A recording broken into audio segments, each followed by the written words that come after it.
Hello and welcome to another episode of Beer Club. Today we are doing a follow-up from our unboxing video of the Pinter 3. And this time we're going to start brewing a beer with it. I have my gorgeous, glamorous assistant here to help me with going through the instructions. So, let's begin. Also, if you're interested in purchasing a Pinter of your very own, then stay tuned until the end of the video because Pinter have also sent me an exclusive discount code for watchers of my videos.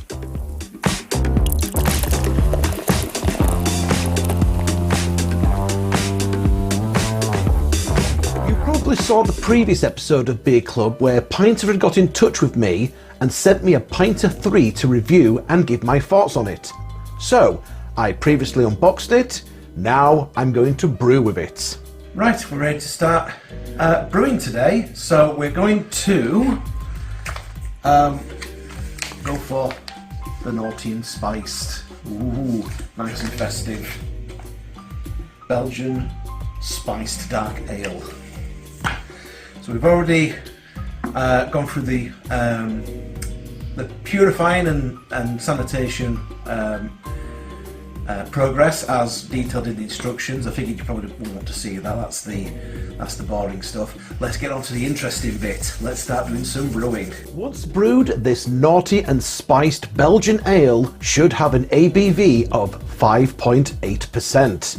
We can scan the QR code on the back of the pack for brewing times and instructions. And from looking at this, it will take 7 days to brew and another 3 days to condition. So it turns out that the Pinter 3 is actually really easy to use, and it's made almost foolproof thanks to a companion app. This includes videos that will walk you step by step through the entire process, from cleaning, brewing and conditioning. As long as you follow the instructions to the letter, you will end up with properly fermented beer that will taste good. Well, I'm certainly hoping so anyway. The app also serves as a calendar and notifies you when it's time to move on to the next stage. And you can choose whether to use the shortest timings, extended times, or your own custom timeline. If you're new to brewing like we are, then you may be tempted to go with the shortest timing. But it is probably wise to pick the extended time to ensure fermentation has completely finished and to give the beer more time to condition for a better tasting pint. However, on this occasion, I am going to do as the instructions tell me, and then we'll go from there with any future beers that I make with the Pinter. So, on the back of the Pinter itself is a carbonation dial, effectively a pressure release valve. There's also a port for the hopper, which is where you'll add the hop oil after fermentation is finished. Now, not every beer will have this, so seeing as the naughty and spice doesn't come with hop oil, we won't be paying any attention to that for this video today. This should be a fairly mess-free process, but just in case, you're probably going to want to make sure that you're doing everything over the sink, just to be on the safe side. So we're going to fill the Pinter up to the line with fresh water. There's a visible line that will fill this up to that you can clearly see here. Now, as I mentioned in my previous video, the unboxing video, I'm from Yorkshire. The accent probably gives it away. And as a result, we tend to have fantastic water in this part of the country. But if you live in a hard water area, then you may want to consider either getting a water purifier or just buying some bottles of mineral water. Either way, you need to make sure that the water that you're using for this brew is of a decent quality. I've already cut open the packet, so let's get this poured in. As you can see, it looks very thick and syrupy. It feels like jelly in the packet, and I'll be honest, it smells gorgeous already. Smells really good.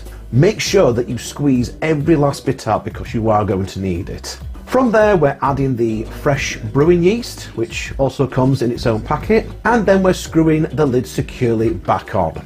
Again, do this over the sink just to be on the safe side. So shake the Pinter for a minimum of 30 seconds. A lot easier to do with this model. The Pinter 2 was made out of aluminium, so as you can imagine that got a lot heavier when it was filled with liquid. This one's made out of recyclable plastic, and as a result it's a lot lighter to shake. Do you need to shake it side to side as well? Might be worth giving it. Like horizontally? Other way, that's vertically. Horizontally. No, turn it on its side is what I mean. Oh, right. Yeah. Yeah, like that. Yeah. Yeah, oh. It's just water where we've been putting water in.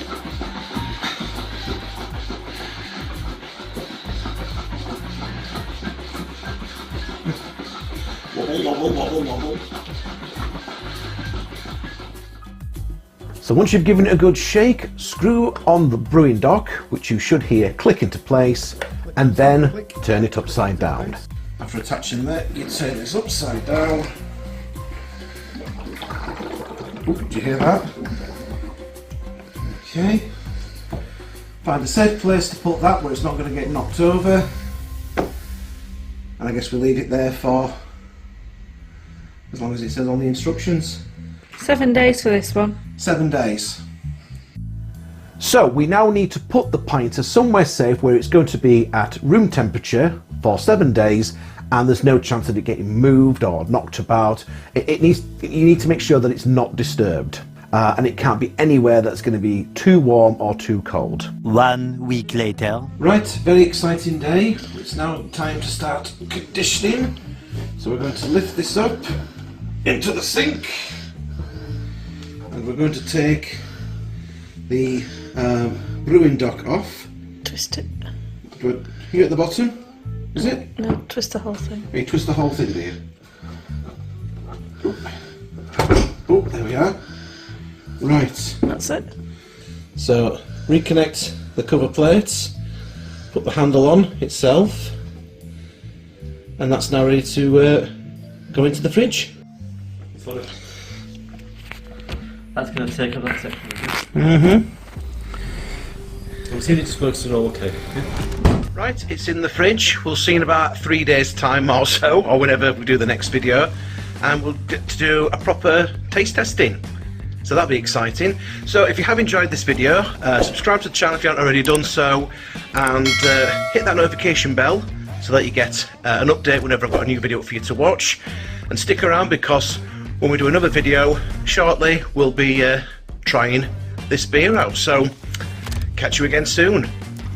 Bye bye. So here's that exclusive discount code that I mentioned at the start of the video. Simply go to Pinter's website and use this discount code to get £25 off the cost of a pinter. The code is BigDaddy25. That's BigDaddy25. This code won't expire until mid-January, so if you're going to use it, get it used as soon as you can.